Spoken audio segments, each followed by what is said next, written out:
Hi, and thanks for logging on to the Daily Dvar. Here's a brand new halacha for you, and it's for Friday, the 14th day of June. Here we go.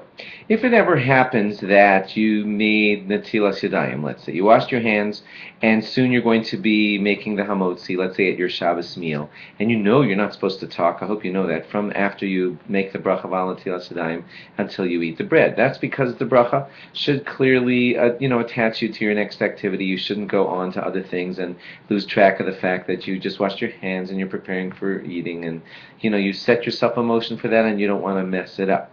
So, but I just want to tell you that if there are other things that you talk about that are related to the meal, then they're not as much a problem. Like, let's say you get to the table and you washed and you're concentrating and you know that hamotzi is 30 seconds away and you're not speaking, but you can't find the salt, and you want to just get the salt shaker so that you could dip the hamotzi in the salt as you're supposed to, and you can't find the salt shaker. So it would be okay for you if the first you could try to motion to someone with your hand like a salt shaker motion, and they'll figure it out and say and they'll go get the salt shaker. If they can't figure out what you're motioning, you might have to actually say it and say, where's the salt shaker?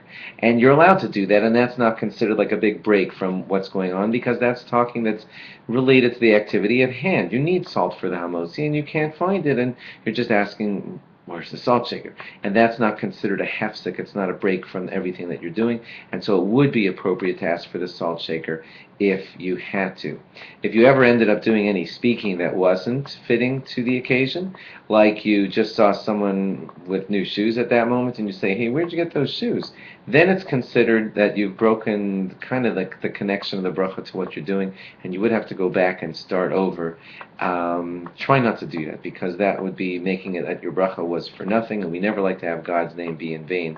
So if it's a full-fledged, couple of sentences about nothing to do with bread, motzi, natilas yadayim, or Shabbos meal or anything, then yes, I'm afraid you would have to start over with the natilas yadayim. Try not to do that. Thanks for logging on. Have a great Shabbos, and log on again after Shabbos for more. Bye-bye.